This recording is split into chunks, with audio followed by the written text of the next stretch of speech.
kita akan hari ini ngobrol-ngobrol bersama seorang hamba Tuhan yang udah lama banget berkecimpung juga melayani dari di I3 sampai juga sekarang ada pelayanan di Kalimantan Tengah yang pastinya akan leading kita hari ini mengenai lifestyle and lifestyle. Concernly or specifically kita akan ngomongin dari point of view-nya Bible atau Alkitab atau kata Tuhan Yesus kita atau kata Papa J itu apa sih? Langsung aja kita panggilin nih. Kayaso, halo Kayaso. Halo, selamat malam semuanya. Malam Kayaso. Ih, dijawab dong guys, kata Kayaso malam. Malam semuanya. Halo, selamat malam. Tuh, selamat malam Pak. Ih, keren. Pada semangat nih Kayaso hari ini kayaknya mau dengar-dengar cerita dari Kayaso. Aduh, di sini lagi hujan. Iya, Hujan Kak. dingin-dingin, tiba-tiba dengar suara dari RGK. Waduh, jadi semangat ini keringetan Oh, saya. bagus. Ini nggak peres kan ya Kak? Beneran ya Kak? Iya. Baiklah kalau gitu. Kayaso, tadi ngomongin soal lifestyle and lifestyle. Kalau lifestyle tadi kan teman-teman ngeliatinnya lebih ke bright side, lebih ke gaya hidup, lebih ke happy, senang, something comfortable. Tapi kalau misalkan that style tuh lebih ke arah yang serem-serem, konotasinya lebih darker deh daripada lifestyle. Pertama, aku mau dengar cerita Kayaso. Katanya Kayaso kemarin pernah sempat juga ada di that style gitu. Sebenarnya Kayaso, apa sih itu Kak? Dan boleh Kakak ceritain nggak mengenai that style Kayaso? Oke, baik. Saya sapa dulu nih, selamat malam Iya, semuanya. betul. Aku langsung Aduh, nanya-nanya sudah aja nih rindu. Pak. Yo, selamat malam semuanya. Senang bertemu dengan teman-teman di acara malam ini. Kalau bicara tentang lifestyle-nya saya di masa lalu, aduh, kadang ini kayak bongkar memori. Baiklah, saya dulu sempat memang lebih jatuh di dalamnya itu tentang di dunia narkoba. Oke. Sempat memang bukan sempat awal dari belajar coba-coba jual, bantu jual, cari keuntungan. Lama-kelamaan ya jatuh ke apa namanya, pengen coba-coba untuk mengguna juga. Nah itu terus langsung berjalan dan saya merasa enak itu. Bukan merasa enak narkobanya tapi hasil dari jualan itu. Jadi saya sebagai kurir untuk jual jenis sabu waktu itu. Perjalanan waktu cukup panjang sekitar 7 sampai 8 tahun. Nah, itu yang lebih dalamnya. 7-8 tahun kemudian baru dihentikan oleh yang namanya jeruji. Itu di stop di situ, ruang ruang yang bisa ditakutkan sama semua orang dunia lah, tidak disukai. Nah, kalau masalah alkohol, masalah apa, judi, geng, klub malam, aduh itu sudah kayak kita makan hari-hari begitu. Karena kalau namanya narkoba itu pasti ditemani dengan yang seperti itu, tentang alkohol apa segala macam itu. Nah, sejauh itu orang tua pun nggak tahu karena posisi saya sekolah jauh dari orang tua. Sampai saya putus sekolah pun mereka juga nggak tahu kenapa putus sekolah. Cita-cita yang enak sekali harusnya pengen jadi seorang dokter, ternyata justru menghancurkan manusia. Dokter itu kan bisa apa namanya bikin orang jadi sehat, ternyata ini bikin orang jadi sakit, kan begitu dia.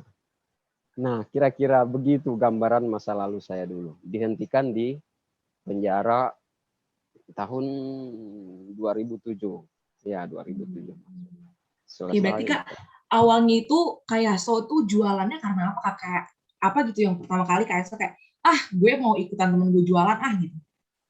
Nah, ini apa namanya, kenapa saya bisa pengen jualan, itulah kesalahan dalam milih teman. Bukan salah milih teman, tapi karena kita saya lebih gampang jatuhnya di situ. Teman itu baru kenal tetapi akrabnya seperti udah teman lama begitu. Ternyata ada racun di dalam roti. Nah, begitu. Iya, akhirnya jatuh, bantu jual, kasih ke orang sedikit-sedikit, nanti saya dikasih sekian-sekian gitu. Nah, dari situ semakin saya pengen yang lebih besar, akhirnya dia kasih untuk modal, lalu saya ambil untung dari berapa yang dia kasih begitu. Kak, tapi kok apa yang membuat kakak waktu itu gampang percaya gitu? Maksudnya kalau misalkan kita sekarang sama teman-teman kan, ya aku ngebayanginnya agak sedikit skeptis dulu nih di awal kalau kenalan sama teman baru gitu. Tapi kok kayak bisa langsung sepercaya itu nih sama teman baru kayak so. Nah, itu karena ya terpesona dengan keberadaannya itu, memang keberadaan orang itu, penampilannya itu megah, wah, indah sekali. Apalagi ya dia saat itu lawan jenis. Jadi dia seorang cewek yang berpenampilan dengan ya sepertinya gaya hidupnya mewah sekali begitu. Lalu saya dengan singkat cerita dia cerita begini begitu, dan dia berkata bahwa dia sudah mandiri, tidak lagi hidup dengan orang tua, dengan posisinya seperti itu. Loh, pengen dong saya kayak begitu kan, gitu dia kira-kira. Menarik. Oke. Berarti kalau dari cerita Kak Yaso, awalnya berarti dari ketemu orang yang berarti sebenarnya Kak Yaso dari hatinya sebenarnya pengennya tuh lepaslah dari motivasi awalnya sebenarnya karena tergiur dengan gaya hidup dia gitu ya Kak? Betul. Oh. Oke, kalau itu kan guys cerita death style Kak Yaso, dari gimana dia tergiur dari gaya hidup orang lain sampai selling drugs and then sampai masuk penjara, habis itu pasti pemulihan terjadi habis itu ya Kak, setelah dari masuk penjara dan segala macam. Iya. Tapi sebelum kita nanya sampai sana Kak, jadi penasaran sama teman-teman yang lainnya nih Kak. Kalau misalkan menurut Kak Yaso, kalau itu Kak Yaso kan mungkin 2007, sekitar 14 tahun yang lalu. Menurut Kak Yaso sekarang 14 tahun setelah ini, looking at young generations that style gimana sih Kak? Aduh, kalau sekarang malah jauh sekali, bukan jauh sekali, dari ya yang saya lihat lah dari pergaulan kehidupan anak muda sekarang, mungkin saya bisa perbandingkan, mungkin perbandingannya 70% lebih kepada lifestyle-nya daripada ke lifestyle. Ya, kenapa begitu? Memang kebanyakan dari mereka juga kalau kita datangin, sering kita konseling apa segala macam, memang mengarah ke begitu. Mereka ingin rasa yang beda. Pokok tampil beda itu mereka pengen sekali. Pengen tampil beda, ingin lepas dari orang tua, ingin mandiri, apa segala macam itu, semua mereka berusaha untuk mencobanya. I see. Itu yang saya lihat. Nih, kan Kak Yaso tadi bilang kita kayak gitu nih guys, sebagai young generations. Boleh diklarifikasi nggak? Ini kata Kak Yaso bener apa nggak? Boleh ditulis di kolom chat. Atau kalau ada yang mau ngomong, ini Kak Yaso bener gak nih? Kalau kata Kak Yaso, 70%-nya mulai gara-gara style, lebih ke arahnya pengen tampil beda, lebih pengen mandiri, tapi kok in a way-nya malah jadi salah. Kalau menurut teman-teman yang lain, Kak Yaso, bener gak tuh apa kata Kak Yaso tadi? No, tulis di kolom chat boleh dong kalau ada yang beda. Atau kayak, sama nih Kak, sebenarnya saya juga merasa kayak gitu. Wah. Gimana guys? Ada nggak nih? Nih, udah senyum-senyum? Udah ada yang senyum-senyum? Apa kita panggil aja atau di kolom chat aja nih? Bisa jadi, kata Jo. Oh, kita kan diajarin biar cepat mandiri juga. Oh, kalau kata Alexander Noel tuh lebih ke arah ada push-nya juga, Kak. Ada dorongannya juga nih. Untuk bisa mandirinya tuh ada dorongannya. Boleh kali nanya sama Joe Frederick Gersol. Jo, mau ngobrol dong Jo. Bener gak tuh kata kayak so? Kita make sure nih Jo. Halo. Halo Jo. Halo. Nah, cakep, on cam. Gimana Jo, kalau tadi kata kayak so kan 70%-nya that style, terus 30%-nya itu lifestyle. Tapi kalau menurut Jo sendiri, kehidupan anak muda sekarang, that style atau lifestyle sih yang banyak? Apa ya? Aku mungkin subjektif ya, karena kan emang lingkaran aku kan emang kebanyakan lingkaran anak-anak pergaulan gereja gitu kan. Kebetulan aku juga dari keluarga pendeta gitu. Jadi aku mungkin kurang bisa ngelihat nih dunia anak-anak desal kayak gimana sih. Tapi kalau mau coba lihat teman-teman sekolah mungkin ada juga sih yang cenderung ke situ, kayak ya anak-anak yang pergi malam-malam terus pergaulannya kayak gitu. Nice. Makanya aku jawab bisa jadi. Oke. Thank you Joe by the way. Thank you. Oke, kita tanya lagi nih. Alexandra mau sharing juga dikit? Mana nih Alexandra? Halo Alexandra. Oh, oke. Boleh sharing dikit juga nggak tuh? Kalau menurut, kan tadi kata Alexandra, kita tuh di-push juga nih untuk mandiri. Berarti kalau menurut Alexandra, Noel, itu lebih cenderung ke lifestyle atau ke lifestyle?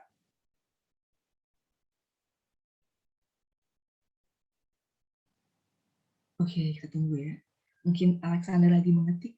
Bentar ya Kak Yaso. Kita tunggu Alexandra dulu ya. Oke, berarti kalau katanya Alexandra tergantung maksudnya dead Sandy seperti apa. Nah, ngomong-ngomongin soal tergantung seperti apa, by the way, thank you Alexandra. RGK nih, Kayaso dan teman-teman udah buat survei di Instagram RGK kemarin di berbagai post dan juga di pusat mengenai garis abu-abu antara lifestyle dan dead style. Biasanya kita questioning a lot yang nggak ada di Alkitab kayak gitu.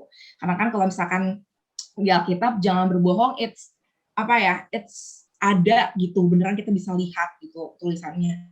Tapi untuk pertanyaan-pertanyaan yang kemarin kita adakan survei, ternyata tuh nggak ada tuh tulisannya kan, di Alkitab tidak boleh nge-vape misalnya gitu. Karena ya siapa tahu juga gitu kan di sini dan segala macamnya.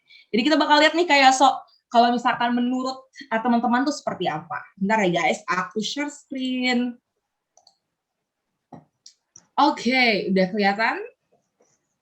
Nah, nih guys hasilnya. Yang pertama untuk friends with benefits dan juga one night stand. Kalau misalnya teman-teman kayak apa sih friends with benefits? Friends with benefits itu in a way kayak berteman nih, tapi benefits-nya itu more than friends boundaries gitu. Kayak misalkan udah mungkin melakukan hal-hal yang sebenarnya itu udah dilakukan misalkan sama pasangan or even pasangan yang sudah menikah gitu.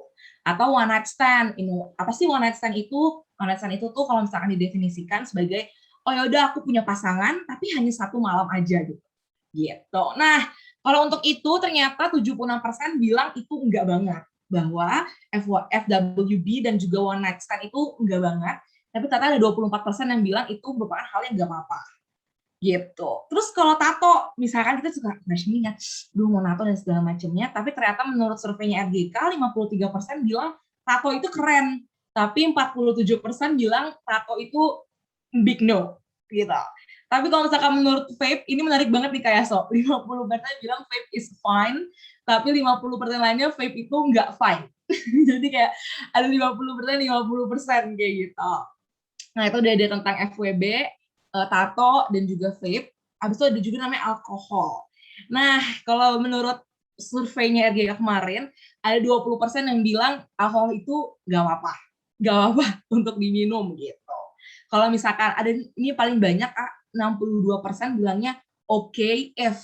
Jadi misalkan okay kalau diminumnya secara wise atau secara secara bijak kayak gitu. Atau okay kalau misalkan teman-temannya itu sama teman-teman yang bisa dipercaya gitu. Oke, kalau misalkan occasionally, misalkan kayak ada acara-acara besar, atau kalau misalkan ada acara-acara tertentu yang minum wine atau minum alkohol, itu nggak apa-apa. Jadi yang paling banyak itu adalah di okay, tapi kayak gitu. Tapi harus wise, harus sesuai, kayak nggak jadi kecanduan. Yang paling banyak itu harus nggak kecanduan, dia sampai mabok, sesuai dengan waktunya, sama nggak jadi batu sandungan. Nah, 4 itu tuh yang paling banyak tentang alkohol. Sementara ada 14% yang bilangnya nggak boleh sama sekali. Terus abis itu, kalau misalkan yang soal pacaran, ditanya juga nih Kak kemarin, apa sih yang boleh dilakuin dalam pacaran?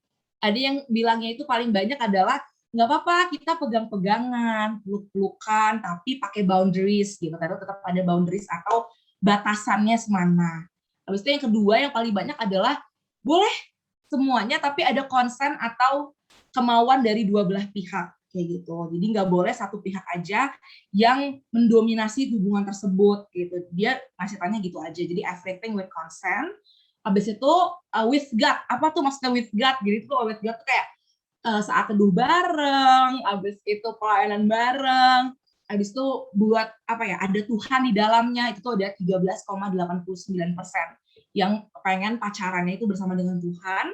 Ada juga pacaran tapi nggak boleh seks, itu udah 13,89, dan pacaran itu tuh menjadi support system satu sama lain tuh ada 11%. Yang lainnya tuh masih ada beragam-ragam pilihannya. Nah, ini banyak banget data kita dapat kayak so. Menurut kayak so gimana? Oke, baik. Ini mulai dari yang mana ini? Iya, kita bingung ya Kak, mulai yang mana ya? Banyak banget ya Kak. Iya. Kita dari paling awal dulu kali ya Kak. Iya. Dari yang kembali ke mulai dari awal dulu. Iya, ini FWB, tato dan juga vape. Pasti kan ini banyak teman-teman yang bingung nih Kak sama tiga ini. Menurut Kak Yaso gimana sih sebenarnya Kak kita tuh? Pergaulan dan pertemanan yang bebas, boleh melakukan apa aja, itu sudah pasti di luar Tuhan. Kenapa? Kalau Alkitab itu tidak ada pernah kata kecuali, nggak ada. Kalau di Alkitab itu hanya berkata yes or no, begitu aja. Kalau iya, berarti iya, kalau tidak, ya tidak, begitu. Itu jelas, Alkitab semua mengarah ke situ. Lalu kenapa banyak pembahasan seperti seperti kayak ada toleransi? Enggak ada, itu hanya cerita dari kejadian yang tertulis dalam Alkitab. Tapi dalam bentuk pengajaran dari Alkitab itu hanya berbicara yes or no, tidak ada toleransi di balik semua itu. Itu di bagian pergaulan, menyentuh lawan jenis, berpegangan tangan, pelukan apa segala macam, ataupun kayak lagu yang bilang cinta satu malam, nggak akan bisa. Kenapa? Seandainya hal itu bisa terjadi, bukan yang bisa terjadi, seandainya kita temukan hal itu, ya itu sudah pasti yang mengontrol kita itu bukan berasal dari Roh Kudus, itu sudah pasti roh dunia atau kuasa iblis, itu yang pegang gitu. Itu sudah pasti tidak ada toleransi di bagian itu. Lalu tato, kalau tato sudah jelas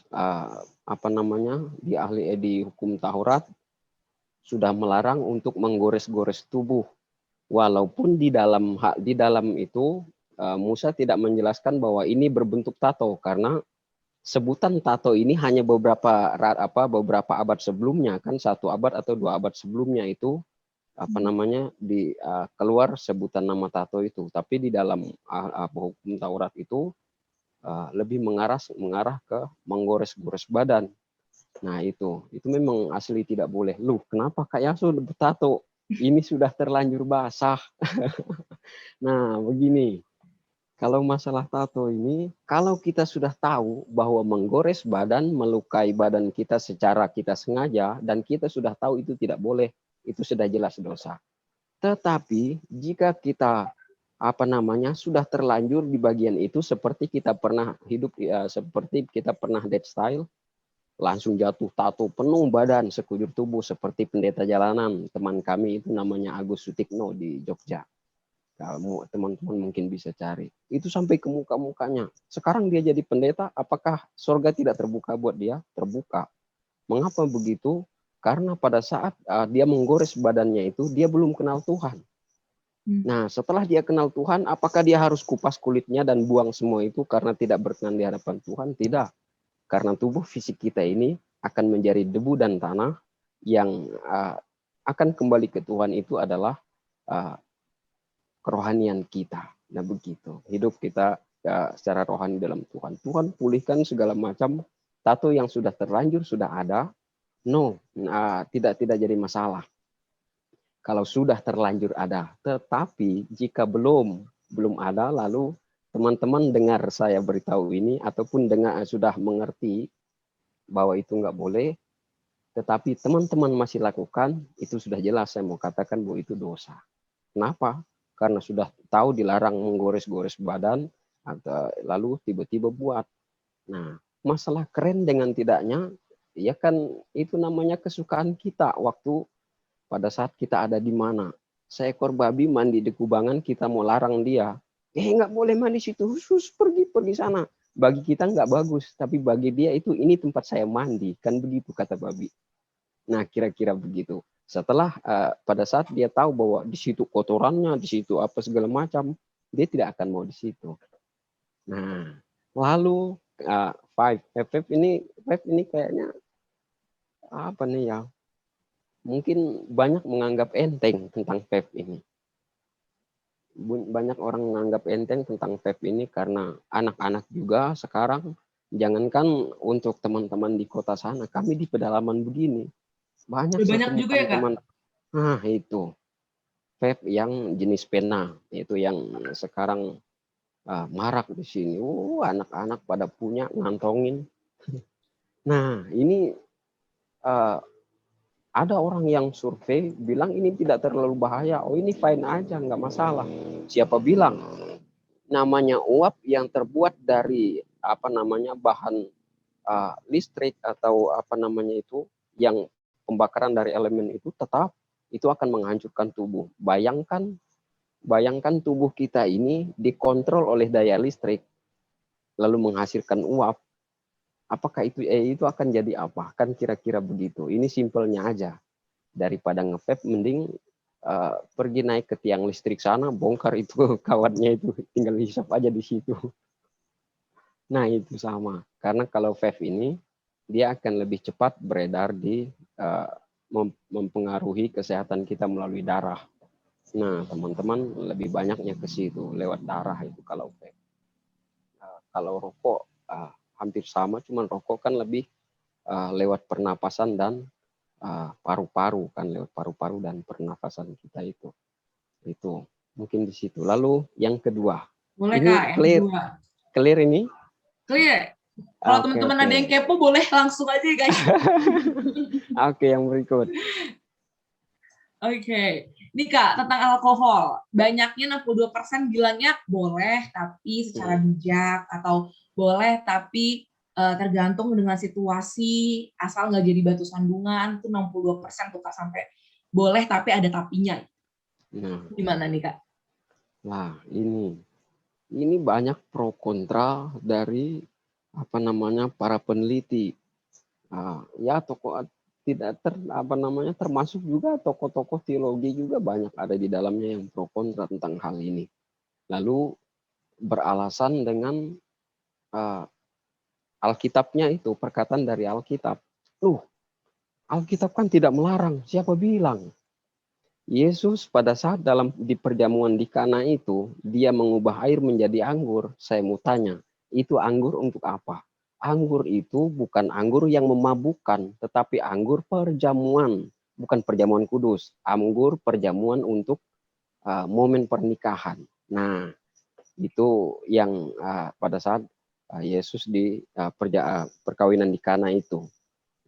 Lalu, kita juga perjamuan kudus pakai pakai anggur contohnya. Anggur perjamuan, bukan anggur alkohol. Nah, sekarang alkohol itu boleh atau tidak? Kepada kita, teman-teman, alkohol ini apa sih fungsinya sebetulnya, kan begitu. Coba tanya ke tim medis. Tim medis bilang apa fungsinya alkohol itu? Alkohol itu untuk mematikan bakteri. Saya mau tanya, kita mau minum alkohol, bakteri apa yang kita tahu mau kita bunuh di dalam? Nah, boleh atau tidak, Kak?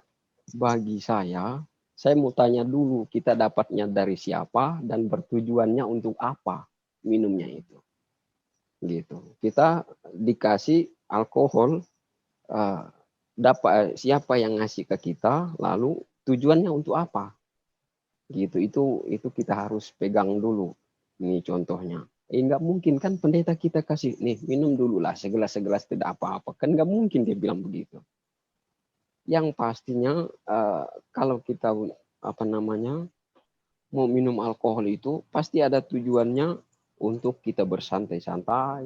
Mungkin pikir begitu. Lalu juga kita mau pikir, aduh capek sekali nih, 1 gelas lah nggak apa-apa, mungkin begitu. Apa bedanya kita pengen supaya badan kita terasa enak, tidak minum alkohol, lalu kita minum obat. Bukan kayaknya, efektifnya itu lebih efektif obat. Mengapa? Karena bagian negatif dari obat itu sudah pasti diperhitungkan dari medisnya kan. Tapi kalau alkohol itu akan memberikan kesegaran sementara. Kenapa? Apabila alkohol itu kita minum masuk ke dalam tubuh kita itu, dia akan langsung direspon oleh otak kita. Maka yang tadinya diam-diam, tiba-tiba itu langsung melek itu matanya. Nah, begitu.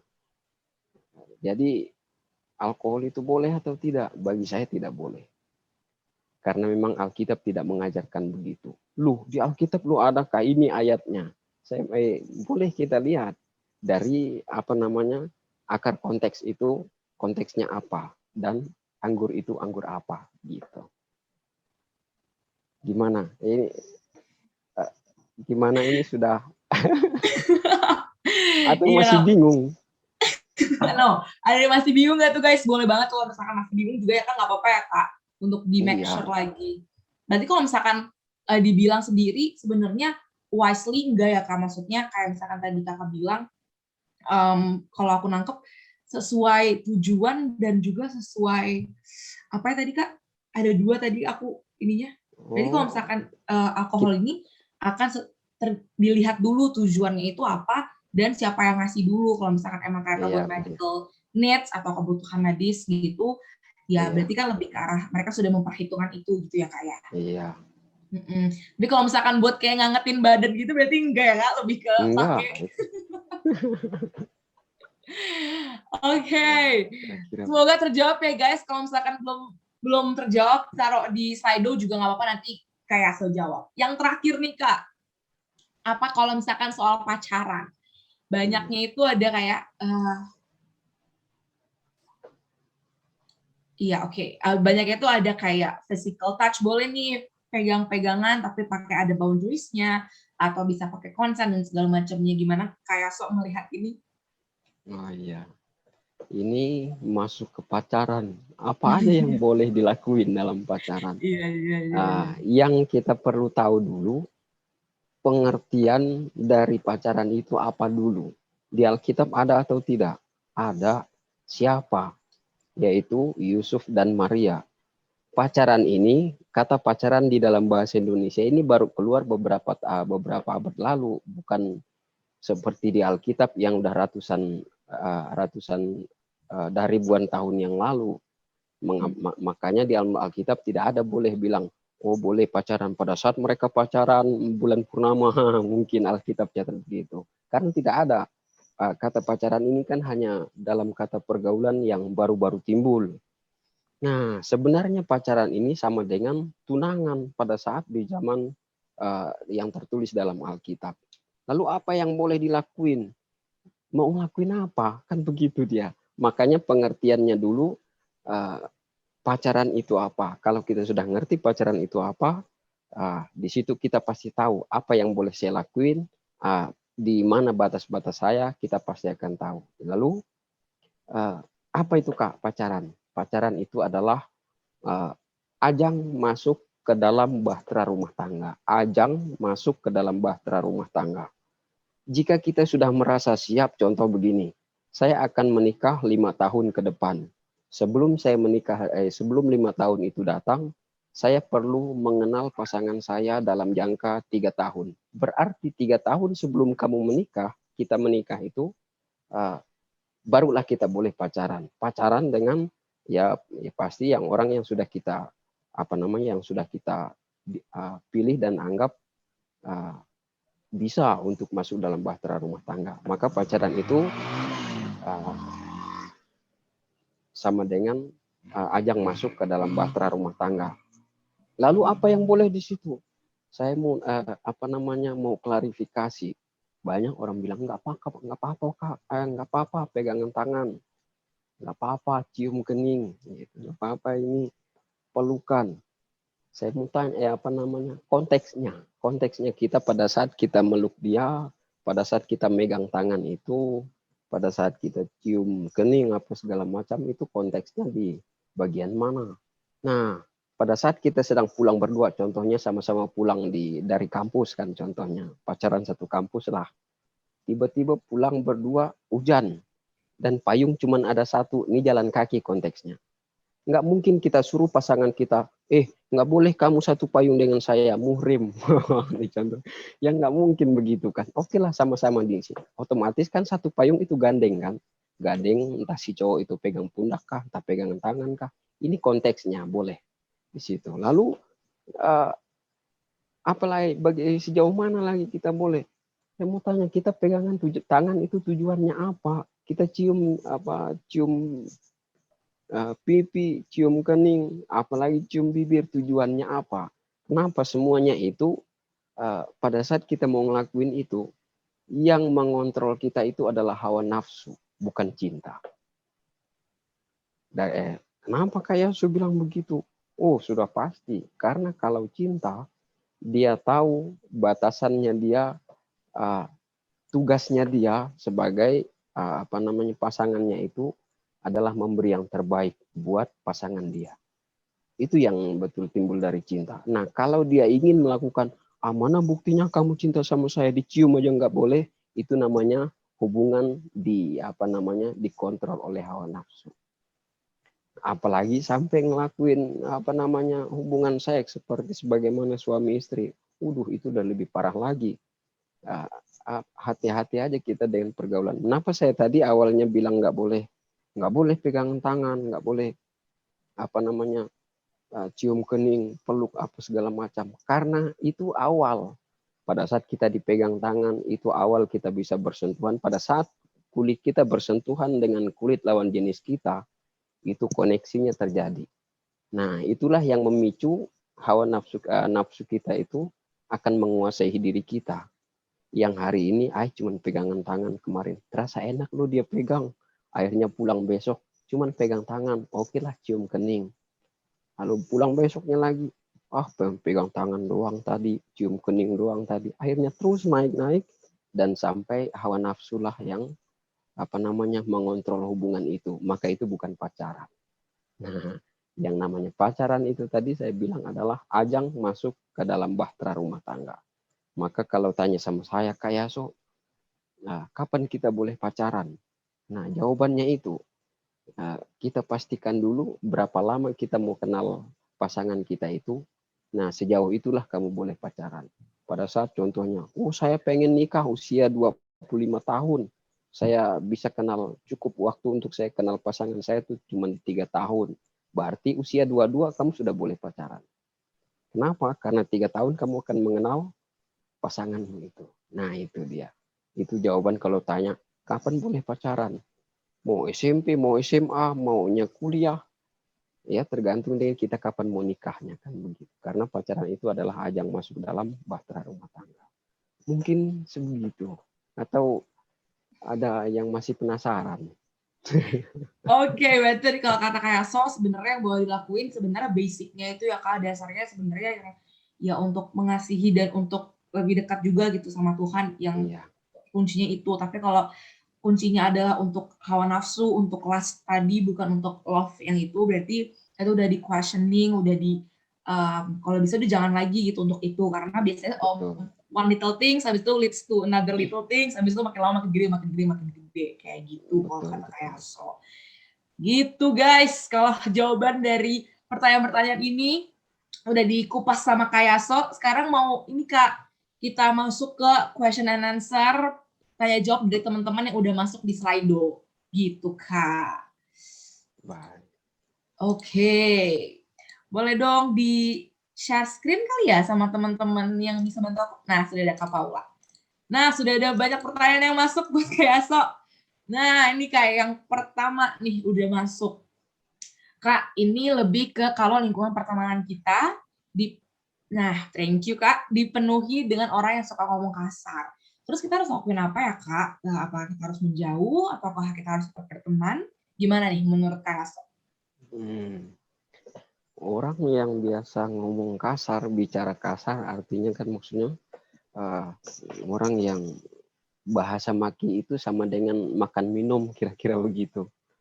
Nah, kita tidak akan bisa menjauh mereka dan tidak boleh memang menjauhi mereka. Bukan berarti kita harus berteman dengan mereka. Teman maksudnya konteksnya teman dekat, tidak. Tetapi dari bagian ini, mengapa saya bilang kita tidak boleh jauhin mereka?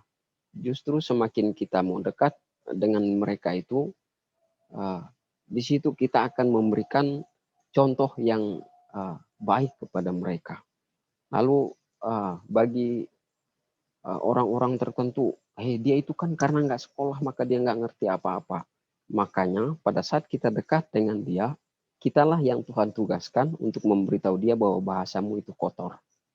Kira-kira begitu untuk apa namanya. Kita tidak boleh menjauh mereka, justru kalau bisa kita dekatin dengan bijak.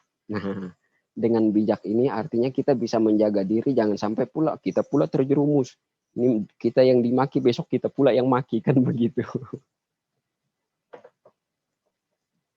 Iya Kak, tapi kan kalau sekarang tuh mungkin jadi pertanyaan lagi nih Kak sama teman-teman. Kadang karena bahasa yang in a way kasar gitu, kadang maknanya udah bukan kasar lagi gitu Kak. Maksudnya ini kita contohin aja ya, kayak misalnya, ya anjir gitu. Itu lebih ke kadang-kadang konteks anjirnya di situ tuh kita menganggap itu bukan kita ngapain lagi gitu Kak. Tapi kadang tuh kalau misalkan teman-teman lainnya bilang bahwa itu tuh konteksnya ya cuman kayak ya woi gitu, itu maknanya tuh sama gitu dengan itu gitu. Terus kalau kayak gitu gimana tuh Kak? Padahal in a way kita tuh sebenarnya perceive itu atau memersepsikan itu bukan sebagai kita cursing atau mengutuk atau berkata kasar yang benar mau kasar nih ke dia gitu. Tapi apakah itu kan very abu-abu tuh Kak? Gimana tuh menurut Kak? Kalau kata yang biasa kayak anjir itu biasa yang paling sering ini orang PUBG. Nah,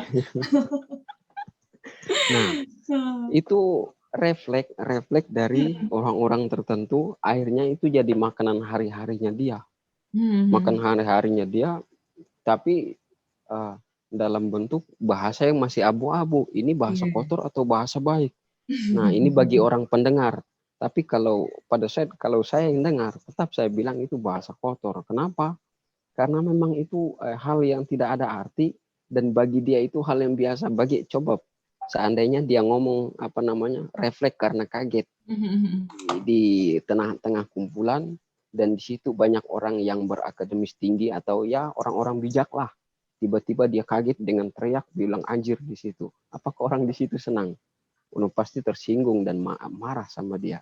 Nah, bahasa yang kita keluarkan dalam pergaulan yang abu-abu yang kita nggak tahu artinya apa, tapi itu sudah biasa keluar dari bibir mulut kita, jika itu tidak membangun orang lain dan tidak menjadi berkat buat orang, bukan bagi saya tinggalkan aja. Usaha untuk lepasin itu. Nah, gitu. Oke, berarti balik lagi ya, gimana kita bisa jadi berkat untuk lingkungan kita juga ya Kak, di saat itu memang tidak mencerminkan Tuhan Yesus sendiri gitu dalam kehidupan kita, dan it's a no gitu untuk melakukan itu gitu. Gimana guys? Ada tanggapan yang lainnya mungkin yang mau on mic, yang mau menanggapi atau kayak Kak aku mau nanya beneran on mic, boleh banget. Ada? Oke, sambil mungkin orang tersebut geli-geli Kak perutnya untuk nyalain mic, kita mau langsung ke next questions dulu kali ya Kak. Oke, siap. Oke. Next, Kak Paula. Nah, ini tadi kebahas ngomongin soal pacaran. Yang dari, ada yang paling atas dulu ya Kak? Boleh yang paling atas dulu. Dari JG. Nah, dari JG. Nah, ini Kak, soal ngomongin tentang LGBT. Apakah betul ya Kak, Alkitab itu mengharamkan LGBT? Lalu gimana nih sama orang yang emang terlahir beneran itu orientasi seksualnya yang lain? Contoh mereka emang lahir dengan genetik ataupun genetik homo, bukannya heteroseksual. Silakan kayak so. Nah. Oke. Baik. Kalau LGBT sudah jelas Alkitab melarang, bukan melarang. Sudah jelas itu adalah kesalahan besar di Sodom dan Gomora itu. Itu di dalam Kejadian mulai dari 17, 18, 19 sampai 20 itu memang tidak tercatat di situ, tetapi referensi yang diambil oleh Kisah Para Rasul dan Roma itu jelas mereka kejahatan yang mereka lakukan sudah membuat Tuhan murka dalam arti bukan dalam arti karena dosa yang mereka buat yang membuat Tuhan sangat begitu murka.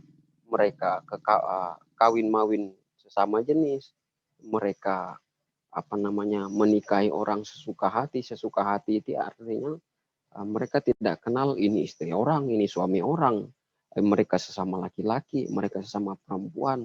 Nah, inilah kesalahan yang besar yang membuat Tuhan sampai murka kepada Sodom dan Gomora pada saat itu. Loh, sekarang ada orang yang seperti itu, bahkan juga ada gereja yang menghalalkan itu. Itu sudah parah banget. Kenapa? Sudah tidak percaya Alkitab lagi. Karena itu apa? Tuhan sendiri yang murka sama mereka. Tuhan kirim 2 malaikat pergi ke kota Sodom, ke tempat Lot, dan sekeluarga itu memberitahukan kepada mereka bahwa Sodom itu akan dihancurkan saking murkanya Tuhan kepada apa yang mereka buat, yaitu dosa itu tadi. Itu tentang LGBT. Oke. Nah, kalau misalkan pertanyaan kedua tuh Kak, kalau misalkan emang dari awalnya udah kayak gitu gimana tuh Kak Yaso? Sorry, mana tuh tadi pertanyaannya? Kok hilang? Kak Paulak boleh back ke pertanyaan sebelumnya? Nah, iya tuh. Kalau misalkan emang dari awalnya itu emang nggak terlahirnya gitu tuh gimana tuh Kak Yaso? Kalau mungkin ada pernah teman-teman survei ke survei medisnya, kenapa anak-anak itu lahir bisa lahir, contohnya dia perempuan tapi lahir hidupnya seperti laki-laki, lalu dia laki-laki tapi hidupnya seperti perempuan. Itu terbawa dari lahirnya dia itu dengan dalam konteks di mana dia berada. Bisa jadi. Nah, salah satu contoh, saya nggak mau lah ambil di artis itu, nanti saya dimarahin pula. Nah, kayak contoh begini, ada 5 bersaudara. Di antara 5 bersaudara ini, nomor 3-nya laki-laki, 4-nya perempuan semua. Dan rumah mereka keluarga yang baik, main sekeluarganya, adik kakak itu, jarang mereka keluar. Lalu juga pergaulan mereka itu ya hanya sekitar mereka aja, keluarnya yang pasti seperti ke gereja lah, ke rumah ibadah, hanya itu. Nanti pulang datang lagi main di rumah lagi.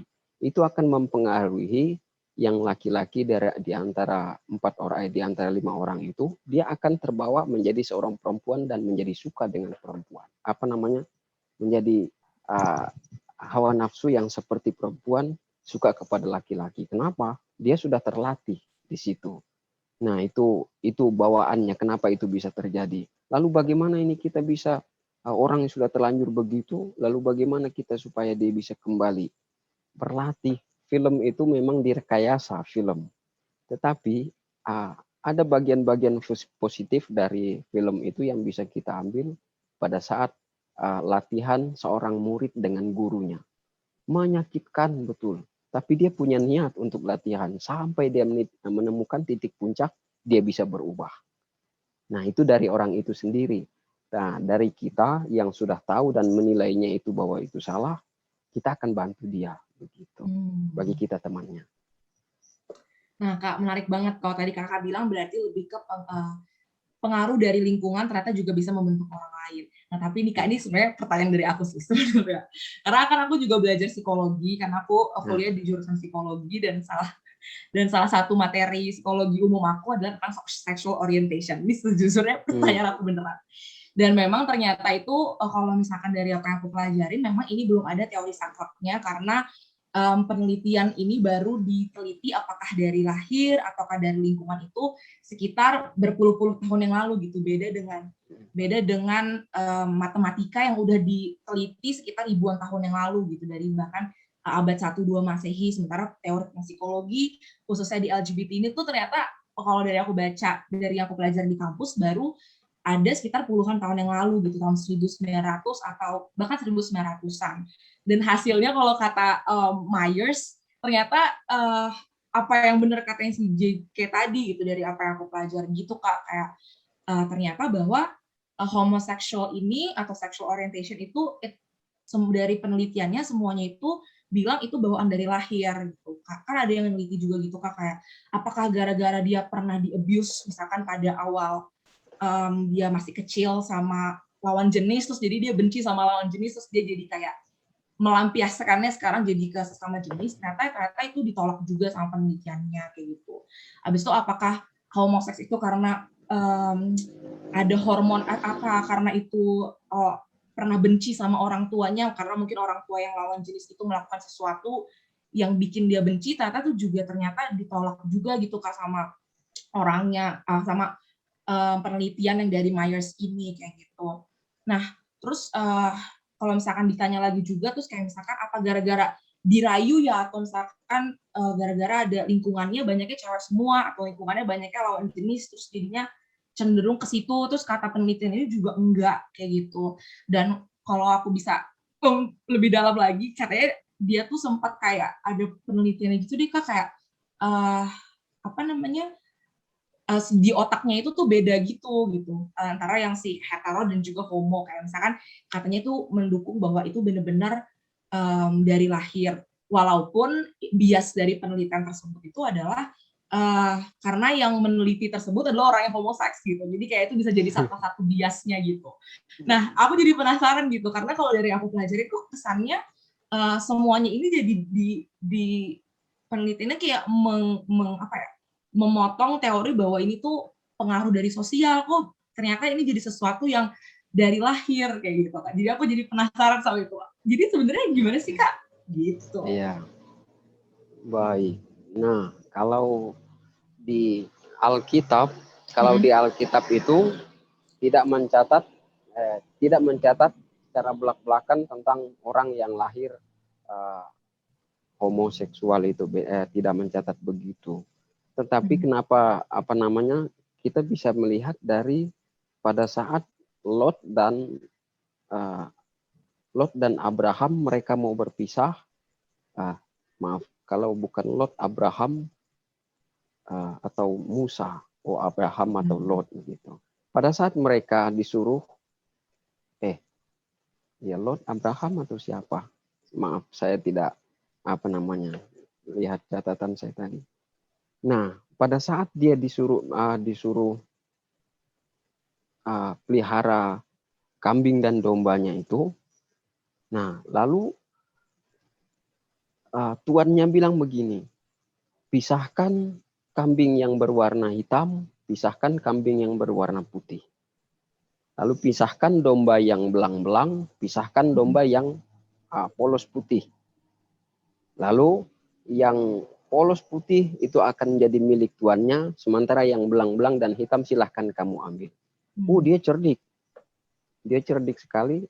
Jadi dia gabungkan itu pada saat masa kawin-mawin itu, dia campurkan antara yang hitam dengan yang putih, sehingga pada saat lahirnya anak-anak dari binatang itu, Yakub dan Yakub, iya, pada saat kambing dan domba itu domba, lahir, Pak, bukan orang. Nah, iya, saya akan ngarah ke situ. Pada saat itu lahir, ternyata itu mempengaruhi lahir dari bayi-bayi kambing dan domba itu. Nah, padahal kan induknya itu warna putih polos. Nah, sementara dia ada hidup di tengah-tengah yang hitam dan yang belang-belang.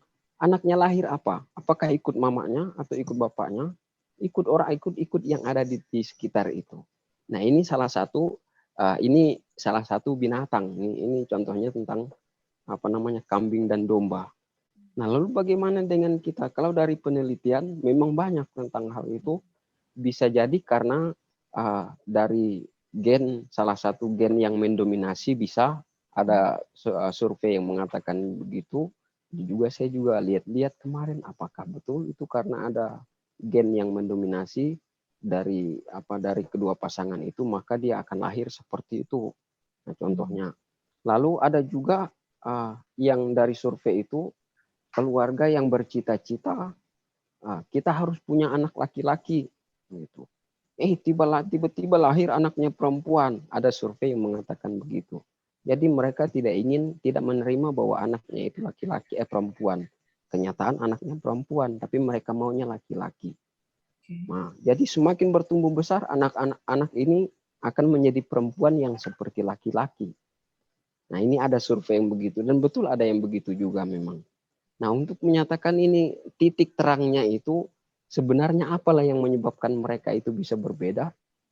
Memang tidak sampai sekarang masih dalam perdebatan dan juga saya juga belum menemukan tentang titik terang lahirnya dari mana begitu. Mengapa bisa lahir begitu?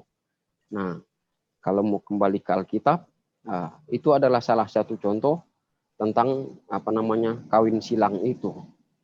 Begitu. Lalu saya lebih senang juga dari salah satu survei yang bilang bahwa gen dari salah satu pasangan itu yang mendominasi, akhirnya gen itulah yang melahirkan anak itu.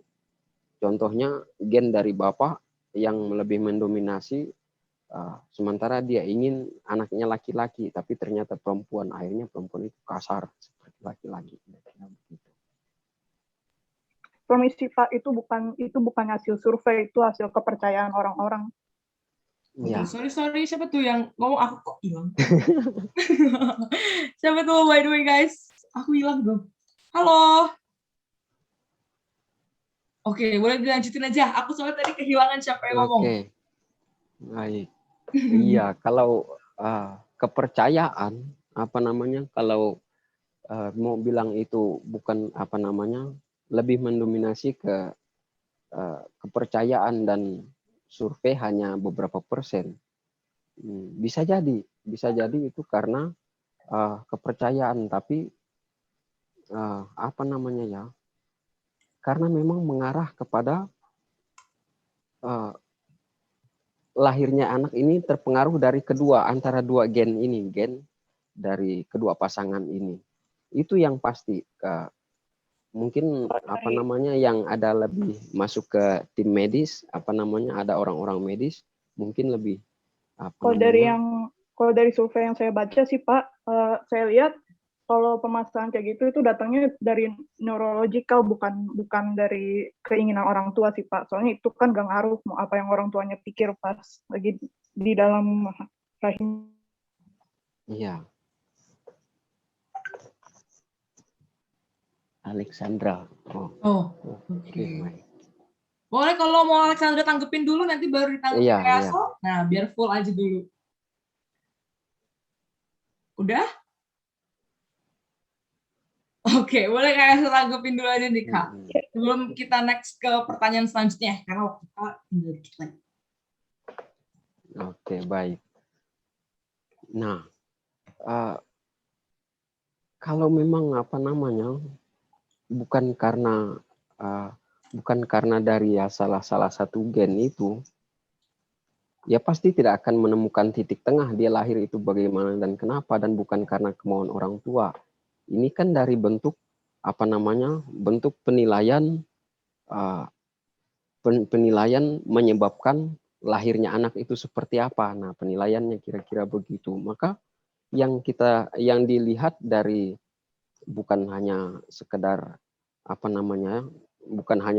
dari keinginan orang tua, dan juga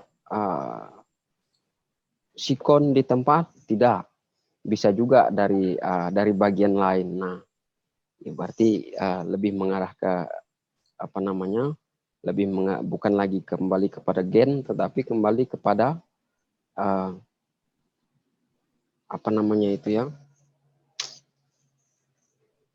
sebentar dulu, ini saya masih ingat tentang neurological Pak. Iya, betul. Nah, maka kalau melihat ke situ, ya tidak akan temu titik tengahnya kenapa anak ini lahir. Karena memang itu udah ada sains neurological Pak. Iya. Oke, ini kayak Alexander. Bisa bantu dulu biar kita biar kita bisa clear ini dulu.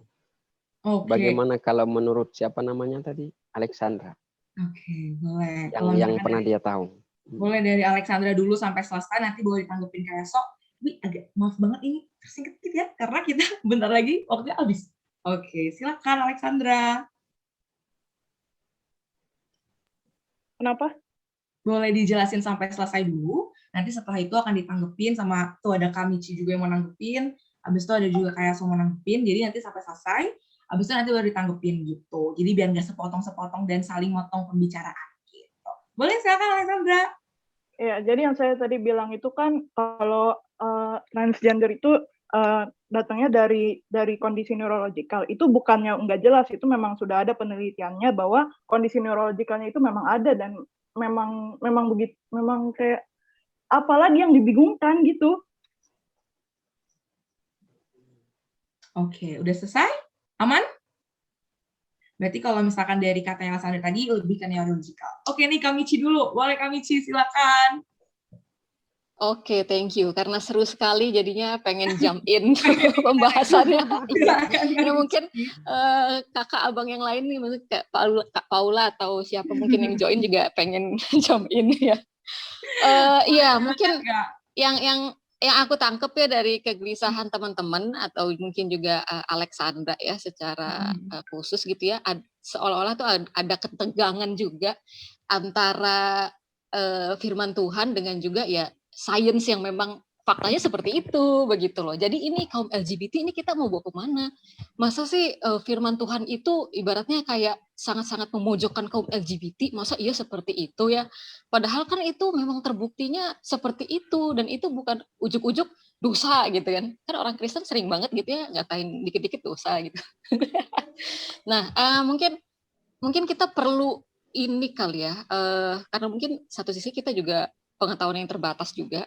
Saya nggak tahu sih, mungkin Alexandra memang berkecimpung di bidang neuroscience atau yang memang berbau sains, tapi kita rasanya perlu memisahkan ini ya, orang-orang yang termasuk di dalam geng LGBT dengan yang memang secara genetika memang memiliki kelainan gitu. Itu rasanya perlu kita pisahkan dulu sih, karena menurutku nggak bisa dicampur adukan begitu saja. I mean dalam artian gini deh, dalam kaum LGBT seberapa banyak sih yang memang mereka tuh punya kelainan genetika? Apakah memang 90% orang-orang LGBT itu ya memang karena kelainan dari genetikanya dari sananya gitu, atau sebetulnya cuma ya jangan-jangan cuma 1%, 2% gitu kan? Nah kalau cuma 1%, 2% dari totalitas yang dinamakan kaum LGBT, kita nggak bisa bilang mereka kaum LGBT loh. Maksudnya aku pribadi, pandanganku pribadi sih ya, menyadari kalau fakta itu memang ada. Jadi tadi pas Alexandra dengan giatnya bilang, tapi itu memang secara neuroscience memang gitu. Iya memang setuju, memang ada gitu. Tapi berapa banyak? Masalahnya berapa banyak yang begitu karena karena kelainan yang ada gitu ya, kelainan genetika itu berapa banyak gitu. Nah masalahnya mungkin kita juga kurang tahu bahwa gerakan LGBT ini kan juga sebetulnya gerakan yang modern juga ya, tadi kayak Michelle juga sempat sebutin sejarahnya, meskipun di dalam Alkitab roman-roman ini udah ada tuh di zaman Paulus juga sebetulnya udah ada tuh yang kayak gitu-gitu, cuma hitsnya itu memang di gerakan modern gitu ya, yang sebetulnya memang ini gerakan yang begitu masif yang disengaja karena memang mayoritas itu karena tidak puas dengan dirinya atau berbagai faktor tadi yang sudah disebutkan ya, karena memang lingkungan keluarga, lingkungan masyarakat, apa segala macam, atau mungkin juga karena benci dengan kekristenan, benci dengan agama yang sangat-sangat kayaknya mencap setiap orang itu berdosa gitu. Nah itu ada gitu, dan gerakan LGBT ini cenderung ke sana sebetulnya ya, yang karena memang sulit menerima dirinya dan berbagai faktor itu gitu. Nah, sedangkan yang tadi yang karena kelainan genetik itu kita perlu research lagi sih. Nanti mungkin kalau Alexandra ada risetnya boleh, atau mungkin tertarik bikin papernya juga boleh, silakan kan. Oh masih dikit tuh yang bikin paper. Iya, karena itu kita kita perlu hati-hati sih, jangan sampai kita memasukkan yang 1-2% itu ke golongan kaum LGBT yang sebetulnya gerakan mereka tuh masif untuk yang berlawanan gitu ya, yang sebetulnya itu bukan karena kelainan. Ya itu sih, kayaknya kita perlu hati-hati di sana. Jadi tidak serta-merta langsung memutuskan, oh kayaknya iya kekristenan ini tuh kayaknya gimana banget, tapi nggak gitu kok gitu. Karena ada yang memang seperti itu, dan itu mungkin minor, cuma kita nggak tahu. Nah, karena gerakannya lagi masif, jadi kita menggebu-gebu juga untuk seolah-olah mendukung gerakan itu gitu kan. Nah, ini bagian dari gerakan psikologis juga sebetulnya, yang mungkin kita nggak sadari gitu. Jadi cenderung ke sana. Nah, ini kita perlu hati-hati sih teman-teman, karena dunia itu semakin mengajak kita ke sana, yang mungkin kita nggak sadar. Mungkin itu sih, tapi menarik tuh. Jadi bisa bikin riset. Thank you banget untuk kegelisahannya. Yes, thank you so much Kak Mitch udah nambahin. Sebenarnya kalau aku bisa konklusi ini teman-teman gitu ya, supaya kalau misalkan mungkin ada yang mau lebih dalam lagi, boleh sesinya ya. Tapi jangan saya moderatorin karena saya udah agak aus gitu ya. Oke. Jadi teman-teman kalau misalkan I can conclude it, sebenarnya yes bisa banget ada genetical influences, itu bukan sesuatu yang bukan sesuatu yang kita tutup mata juga as in psychologist. Banyak juga teman-teman neurologist yang udah melihat itu bahwa yes, kita ada genetical influences-nya.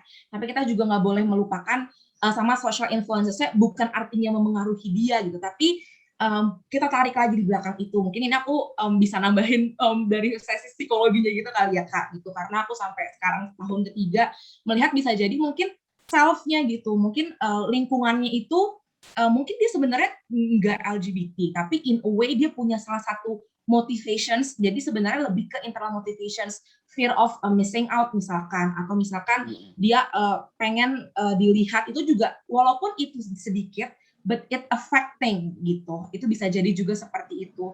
Jadi bisa jadi, yes ada genetical influences, but sometimes we have to look up to the social influences-nya, in a way mungkin itu belum banyak nih penelitian-penelitiannya, jadi masih bisa kita ilangin. Nah, tapi yang kata Alkitab ini, yang social influences-nya ini yang benar-benar harus hati-hati, karena bahwa itu jangan sampai salah gitu loh, bahwa kalau misalnya emang tata sosial, berarti itu harus benar-benar di questioning dan harus juga bisa di tracknya lagi. Sementara kalau genetical itu mungkin lebih ke arah medis dan juga psychiatrist gitu. Bener gak tuh kayak kalau aku bisa konklusiin? Mantap sekali. Gitu guys. Jadi mungkin kalau bisa aku tambahin dikit, mungkin sebagai teman-temannya kita di lingkungan sekarang, kita bisa nih menganalisis lebih jauh gitu. Not just yes or no, this is because of this dan segala macamnya, tapi kita bisa meneliti lebih jauh apakah beneran ini gitu. Ini adalah penyebabnya tentang dia genetical gitu atau enggak. Karena memang kalau aku bisa tambahin dikit, ada juga sih teman-teman yang memang dia genetical and dia bergumul sekali dengan itu dan dia nggak tahu sama sekali harus apa dan segala macamnya, dan ya they need help gitu, makanya dia butuh bantuan untuk itu gitu, karena satu sisi mungkin dia tahu itu nggak benar, atau satu sisi dia merasa it doesn't feel right gitu. Tapi mungkin kalau untuk social influences bisa jadi gitu, karena most of gengnya dia nih pro buat itu gitu, jadinya dia takut bahwa dia jadi social exclusion atau dia dikeluarkan dari masyarakat gitu, jadinya dia pen untuk ke situ padahal sebenarnya enggak. Atau misalkan kalau misalkan ini kalau aku salah, ini adalah prinsipnya salah satu filsuf juga, dia bukan sebenarnya itu homoseksual, tapi dia itu melampiaskan, jadi sebenarnya dia jadi melampiaskan dirinya gitu loh, padahal sebenarnya dalam hatinya enggak gitu. Kayak gitu-gitu juga ada. Jadi memang banyak banget social influences-nya, tapi memang juga ada juga geneticalnya. Jadi it's still ongoing penelitiannya. Jadi nanti, tapi kita tahu bahwa Tuhan bilang itu tidak, karena kan tadi kalau Rasul juga kita laki-laki dan perempuan, kalau misalkan memang ada satu penyakitnya juga gitu, makanya kita sebagai teman-temannya bisa membantu dia, bukan kayak diktator juga kali ya kayak nggak boleh gitu-gitu. Nanti dia merasa kecil, tapi kita juga bisa rangkul dia untuk bisa menerima bantuan gitu. Semoga konklusi aku betul ya dari diskusi ini ya. Oke. Oke, baiklah kalau kayak gitu. Bisa kita ke pertanyaan terakhir nih di di Slido kita. Oke. Belum kelihatan nih, Kak. Oke. Yang paling atas aja atau yang mana nih Kak kita yang pilih? Pertanyaan terakhir kita. Nah, yang paling atas kali ya. Terakhir nih Kak dari Anonymous. Kak, menurut Kak Yaso, apakah ciuman dalam pacaran itu dibolehkan nggak sih Kak atas dasar kita ekspresikan cinta kita? Ini kembali ke pacaran ya. Aduh, ciuman. Masalahnya jadi pertanyaannya kita apa namanya? Kalau kita tidak membuktikan dengan ciuman itu, apakah cinta kita itu tidak terbukti? Kan begitu dia. Bukti cinta yang sesungguhnya yang diperlukan oleh pasangan itu adalah kasih sayang yang membangun dia, bukan kasih sayang yang menjerumuskan itu. Jika ciuman itu kita anggap bahwa, oh itu membangun dia, omong lain, coba kamu cium dia di depan banyak orang. Apakah itu apakah itu membangun? Memalukan, mempermalukan dia justru. Nah, oh berarti kalau di kamar boleh dong. Sejak kapan kita bisa dibolehkan pacaran di kamar? Nah, kalau saya ingat waktu kami masih di kampus waktu itu, waktu konseling Kristen tentang remaja dan pemuda, dosen kami bilang begini, kalian pernah pacaran? Pernah, gitu. Pada jawab pernah. Lalu bagaimana pacaran kalian? Dalam Tuhan? Ada yang jawab 40-60%, Pak. 60%-nya di luar Tuhan, 40% dalam Tuhan. Yakin? Yakin. Lalu ditanya, kamu yakin? Sebelum kamu pacaran, pernah nggak kamu ngajak pasanganmu itu berdoa terlebih dahulu? Nah, ini yang tidak pernah dilakukan oleh anak-anak Tuhan. Mungkin pernah ada sekian persen. Tapi kalau di kampus, saya tidak tahu Cik Paulo seperti apa mereka di sana diajarin nggak. Kalau biasanya pacaran satu kampus itu kita dipertemukan di salah satu dosen sebagai pembina. Nah, di situ kita dipertemukan sebelum pacaran, sebelum kita berbincang panjang lebar, di situ kita disuruh baca Alkitab, dan itu kita suruh berdoa dulu. Jadi sebelum pacaran, mari kita berdoa. Nah, kira-kira begitu. Nah, apakah di dalam doa itu Tuhan, minta tolong ya Tuhan, maaf ini, saya mau cium dia dulu. Saya yakin Tuhan marah dengar doa kita seperti itu. Apakah ciuman itu boleh dalam pacaran? Saya rasa itu karena didorong oleh nafsu. Maka kita pengen cium dia. Kira-kira begitu. Oke, berarti balik lagi tuh teman-teman, kalau misalnya ada Tuhan di situ, berarti yang pertama tuh basisnya sebenarnya memang harus ada Tuhan di situ gitu. Jadi Tuhannya ada di situ, pasti hubungannya juga jadi orientasinya juga bukan terhadap nafsu kita atau keinginan diri kita sendiri, tapi ya pasti balik lagi di situ untuk jadi berkat dan juga memuliakan nama Tuhan tadi kayak gitu. Jadi saat hubungan tersebut orientasi adalah untuk diri sendiri, orientasi adalah untuk kepuasan diri sendiri, itu berarti kalau kata Kak Yaso nggak boleh karena basisnya adalah dari Tuhan Yesus itu. Gitu guys, penjelasan dari Kak Yaso untuk hari ini. Yes, mantap sekali Kak Yaso. Udah dari jam 7 kayak kita tadi ngobrol-ngobrol dari awal mengenai death style ini. Yes banget teman-teman, kalau misalkan aku bisa konklusiin, memang banyak banget garis abu-abu yang kita punya, tapi balik lagi harus ke Tuhan Yesus itu sendiri. Tapi sebelum kita tutup nih Kak Yaso, ada closing statement nggak dari Kak Yaso dulu? Sebelum aku yang konklusikan. Silakan Kak Yaso. Nah, kalau saya punya statement hidup, statement untuk saya bisa bangkit. Saya ingat waktu saya berjumpa pribadi dengan Tuhan dalam penjara, saya bilang sama Tuhan, saya dituntut akan dihukum 4 tahun 6 bulan. Apa mungkin saya harus jalan ini di dalam? Nah, simpelnya begini, Tuhan, jika hukuman saya bisa di bawah 1 tahun penjara, saya janji mulai dari sekarang sampai saya mati saya akan melayani Tuhan. Itu doa pagi saya, doa makan, doa tidur, apa segala macam, tetap itu di bawah. Itu doa. Waktu doa saya kepada Tuhan. Jadi setelah waktu divonis, ternyata saya divonis 10 bulan. Ya kan, dengan pertimbangan begini begitu. Waduh, senang sekali. Air mata netes saking bahagianya. Nah, kira-kira begitu. Jadi yang menjadi statement saya pada sejak saat itu, saya punya statement pribadi, saya bilang bahwa masa lalu saya tidak akan pernah bisa diubah, tetapi masa depan saya masih bisa dirancang di dalam Tuhan. Itu yang terpenting. Dalam pertobatan, bukan pertobatan yang pasif, tetapi pertobatan yang disertai dengan tekad dan niat. Itu adalah pertobatan yang aktif. Kita bukan cuma bilang, Tuhan, saya mau bertobat, tapi besok lirik-lirik lagi kan. Nah, itu bertobat apa itu? Kan gitu kira-kira. Nah, jadi untuk penyegaran buat kita, catat baik-baik bagi kita semua. Di dalam Tuhan, air mata Tuhan akan ubah jadi permata. Hidup sungguh-sungguh dalam Tuhan.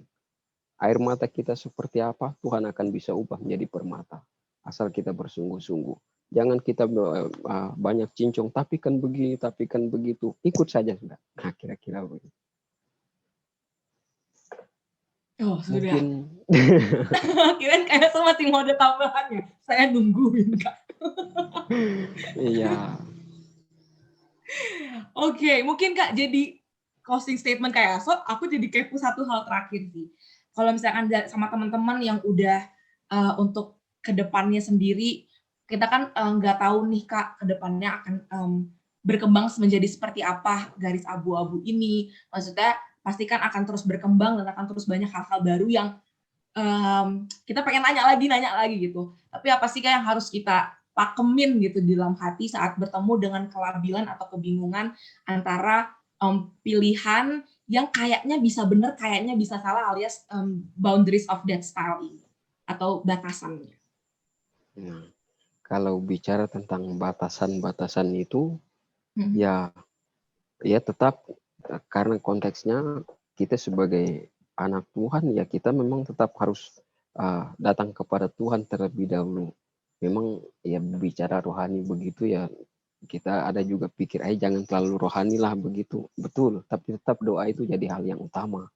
Nah, setelah itu baru langkah-langkahnya kita percaya Tuhan akan kasih kasih jalan-jalan untuk kita boleh tahu itu. Nah, kita tahu batasan itu boleh atau tidak, baik atau tidak baik. Itu tetap tidak ada kata tapi dan kecuali, tetap jawabannya yes or no, baik atau tidak, gitu aja. Nah, jika hal itu membuat kita semakin dekat dengan Tuhan dan membuat fokus kita itu tidak menjadi memudar, itu sudah pasti baik. Tetapi jika hal itu membuat kita semakin jauh dari Tuhan, mengurangi waktu kita dengan Tuhan, mengurangi cinta kita kepada keluarga, membuat fokus kita ke depan sudah memulai memudar, hati-hati dengan hal itu. Itu teman dekat saya, Kak. Betul, bisa jadi teman dekat saya bilang tadi ada racun di dalam roti, bisa jadi. Kenapa? Pada saat kita sudah mulai fokus, kita sudah mulai memudar, fokus ini berbicara tentang ke depan kita mau seperti apa. Akhirnya gara-gara ada sesuatu yang mengenakan, fokusnya ke depannya itu menjadi memudarkan begitu. Hati-hati dengan itu. Nah, Oke. Bagaimana? Aku tuh suka kayak belum kelar ya ini ya. Aku suka nungguin kayak Mana nih MC kok nggak bagus banget, masa nggak tahu langsung bicaranya habis. Oke, kalau tadi Kak Yaso berarti tetap fokusnya kepada Tuhan supaya tadi air mata tadi bisa berubah menjadi permata gitu ya Kak. Dan kalau aku thank you so much Kak Yaso di hari ini udah banyak banget bercerita sama kita, sharing dari pengalamannya Kak Yaso, dari tadi juga diskusi juga bersama dengan teman-teman kayak gitu. Supaya semoga dari diskusi ini bisa membuat kita juga semakin dekat kepada Tuhan juga kayak gitu. Karena kalau misalnya aku bisa sum up sedikit, memang kebijaksanaan itu dari Tuhan teman-teman, kebijaksanaan untuk tahu yang baik dan yang buruk kayak gitu. Jadi saat teman-teman itu bisa takut akan Tuhan terlebih dahulu, teman-teman bisa memiliki pengetahuan, jadi teman-teman itu bisa tahu pengetahuan yang teman-teman punya itu, apakah itu baik dan buruk, itu butuh kebijaksanaan dari Tuhan juga, karena to be very honest, we cannot even handle this world by our own. So pasti ada Tuhan yang pasti kita butuh Tuhan banget gitu. Mau seberapa kita merasa diri kita very smart, mau seberapa kita merasa bahwa diri kita itu bigger atau kayak keren banget nih gue, tapi trust me gitu, nggak bisa kita lakuin ini kalau misalkan tidak sama Tuhan kayak gitu. Karena Dia yang punya semuanya, we cannot even control others di luar sana, kita nggak bisa ngontrol apapun mereka harus bagaimana, tapi yang bisa kita kontrol adalah diri kita. Dengan bantuan pasti Tuhan untuk bisa bijaksana kita memilih jalan yang Tuhan tahu ini nih yang cantik nih buat kamu, kayak gitu. Jadi balik lagi kita bisa taunya dengan apa, dengan tadi kata kayak fokusnya kepada Tuhan, supaya setiap air mata kita, setiap apa yang we're struggle with, supaya itu semua menjadi permata di mata Tuhan. Udah agak seret, jadi itu aja kayak dari aku ya. Terima kasih teman-teman semua untuk diskusinya hari ini. Semoga bisa teman-teman ambil konklusinya dengan baik juga, dan juga bisa mendapatkan hal yang bisa membuat teman-teman makin dekat sama Tuhan lagi, lebih percaya lagi sama Tuhan lagi, dan juga semakin hari semakin lebih dekat juga sama Tuhan gitu. Aku personally juga kalau salah-salah sedikit ya, kalau ada salah goyang, salah ngeririk atau apapun itu, I'm sorry gitu. Terima kasih teman-teman semua. Udah 24:07 ya, sudah selesai waktu saya. Terima kasih juga ya Kak Yaso untuk pembawaan firman-nya hari ini juga, untuk sharing-sharingnya gitu. Terima kasih semuanya. Selamat malam, aku balikin lagi ke MC. Bye.